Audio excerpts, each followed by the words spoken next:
Hey all, it's Dinosa. Just kind of checking in here to see what's going on, but actually I'm calling for a special request for me to do a review on a movie that just came out. I believe it was last Friday, July 6th, I think it was. Now, under somewhat duress, I was really nervous about going to this movie, but the movie, which it was rather awkward, was of course Channing Tatum's movie, whatever, John Cena boy, whatever, and that he started a new movie called Magic Mike, which every guy sees is like, oh heck no, I don't want to see this. They'll have no problem going with their girlfriend if their girlfriend wants to see it, because I guess deep down the girlfriend will watch a movie and then the guy thinks he's going to somehow benefit, but really it's going to screw him in the long run. The movie is actually a movie about male strippers. And actually, surprisingly, the interesting aspect of this movie is that I was fearing it's like all it was is going to be guys like dancing. And that was the hard part. You're there by yourself, and I'm doing this because it was asked. And it was this, all you see screen is like Matthew McConaughey, Kevin Nash, a whole bunch of other guys just dancing, you know, and it's like, oh, on that. But here's the interesting part about it, and what I found actually fascinating, is that they really conveyed the stripper lifestyle pretty well. And the reason why is they were not affected by sex at all, which was an interesting aspect. For example, in the opening scene of Magic Mike, you see, oh, and that's another thing, if you're a guy, you're just going to have an unnecessary amount of male rear ends everywhere. Ugh, rough. But in the opening scene, Chatham is talking with some girl, which later on kind of screws him a little bit on that. But then while they're talking, there's actually another girl in the bed. So I guess this girl and him had a threesome with this girl. But the joke is that neither one could remember the girl's name. But here's the interesting part about the movie. The movie took no liberation, not really liberation, no real step on examining, like, on the women's breasts or body at all.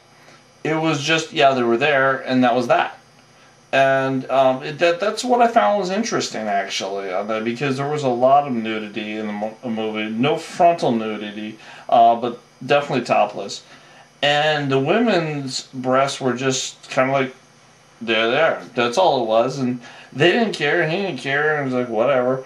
And that I found was interesting, because normally they would play that stuff up a little bit by angling the camera angles or something along those lines.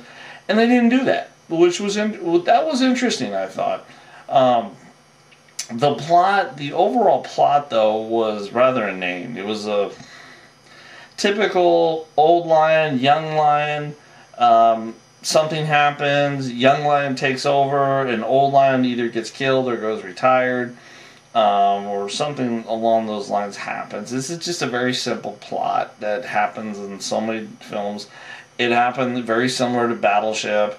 It happened now in Magic Mike. Oh, another thing that I noticed is that the previews of Rock of Ages were the same previews of Magic Mike, except for one, which was interesting. No Dark Knight Rises, go fig. But the movie actually focuses basically on this guy named Magic Mike, which is doing multiple jobs and everything. And he's just his real goal is to set up a custom furniture company, because he doesn't want to do this the rest of his days.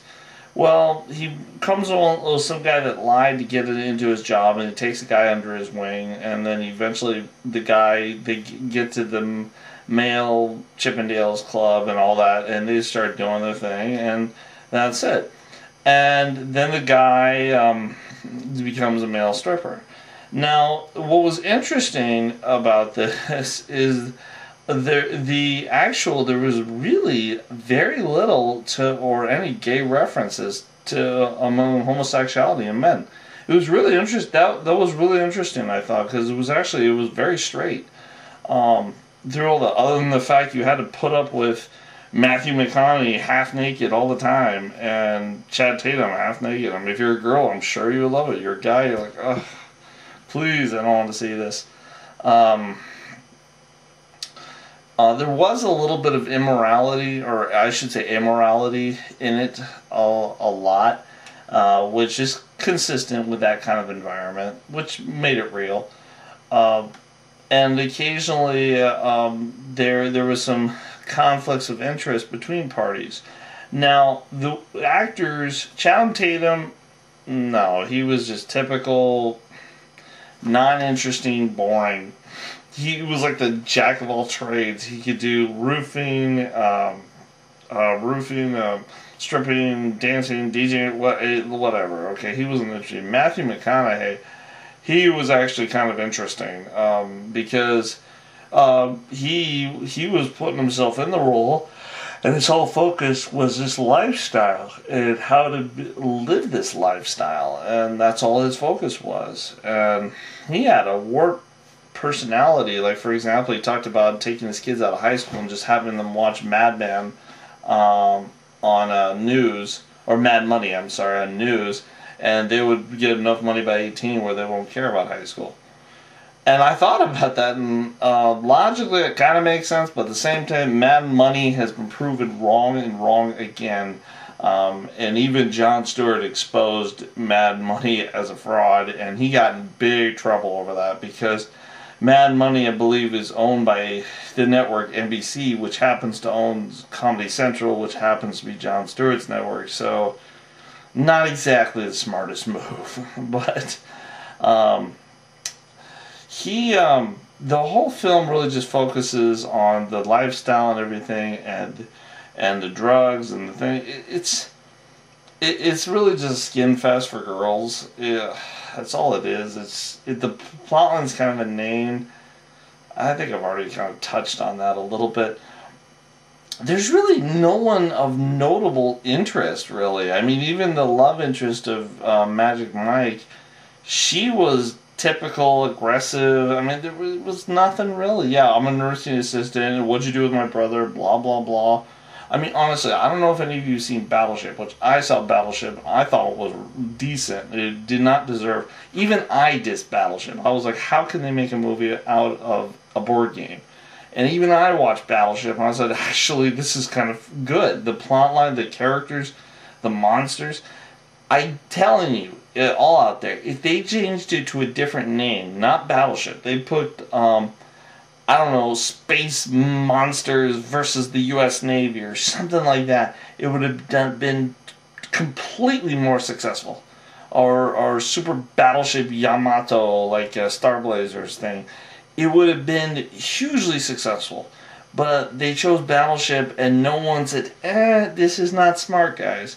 But at the same time with Battleship, they said that movie flopped, when it only made $50 million in America and it made $280 million overseas. Now, it cost them about $300 million. Now, generally the rule of thumb is 3 times the amount of money. However, I could probably quote you several movies that they have put $50 million in and only made $5 million in the entire world. Battleship was not exactly a box office flop. You're not factoring in the DVD. You're not factoring in the possible cult influence that's going to have on it. But the main thing about Battleship is this one guy loves this girl really, really a lot. And he breaks into the beginning of the story to get her a burrito because she wanted a microwave burrito. Stupid and insane. It was funny. And it was seeing the guy, and the guy's even being tased on the ground by police officers. And he's going to the girl, I got your burrito! And he's getting tased. And that made it interesting. And then you could relate, because this guy really cared about this girl, and you could relate to it. Magic Mike, he was like, I'm Magic Mike, but I want to do this, and I want to do that, and I look like this, but that's not really me. There was no plot line. There was nothing, no character development. There was nothing actually to keep you interested with any of these characters. Maybe that's what they were going with the girls. I don't know. Other than Matthew McConaughey, rather comedic or just craziness, I would say the better actor was him. Channing Tatum was just space. He wasn't even there. It was like whatever. It was a joke. Oh, and Kevin Nash, which is my history with wrestling, was in it too. Kevin Nash had one funny scene, and it wasn't gay or anything like that at all. He had one funny scene where he was teasing the new hire about spraying on a spray leg tan to him, and he's like, "Okay, it's initiation. Okay, now you gotta rub it in." And there were guys like, "I'm not rubbing it in." And he's like, "Yeah, you are." And he's like, "Come on, rub it in." And then he starts to. He's like, "Hey, but get off me!" And that was funny. But otherwise, that was the only funny part.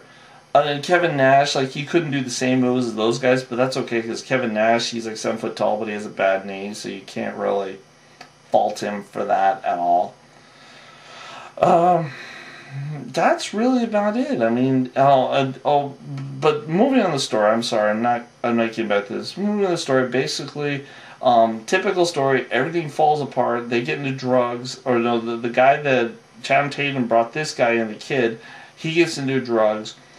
Channing Tatum saves the day, and then the guy that he brought in is actually Channing Tatum's sister. So at the end of the movie, he leaves the stripping, and the sister of Channing Tatum's interest, I'm sorry, the brother of Channing's girl that he's interested in, stays with the stripping company to go down to Miami, whereas he stays with the sister because he didn't want to do stripping. He was done with it. He wanted to have something different in life, which was noble, but it goes back to an unrealistic ending. It's very rare that I could see anyone that happen, because even if she's a nursing assistant or something, she's going to be looking at it like, how many other girls has he been with? I mean, the way they placed this movie, this guy was basically doing one girl a week, which on some guys, even even myself, I mean, that's kind of a slight deal, but at the same time, considering the diseases and all the other moral implications, everything else, that's much. That's a lot, and that's something to consider. And this movie took no qualms about it. The only thing the movie mentioned was a kissing a girl could get you a herpes. That was it. Nothing about condoms, nothing about anything else. Just herpes. That's it. That's pretty much about all the movie. And at the end, she says she wants to go to breakfast, but the place doesn't open for 7 hours. And he says, "What are we going to do for 7 hours?" And she kisses him, and translation, they go have fun in the bedroom with Chad Tatum style, whatever. So that was pretty much it. Oh, and to the person that requested this, I did get the venison stew. It was absolutely phenomenal. I've had 2 bowls tonight of that stew. It was absolutely delicious. It was done well, it was prepared well, and I'm looking forward to finishing it up over the next few days and the weekend. But otherwise, this is Dinosa, and hope everybody has a good night. Talk to you later.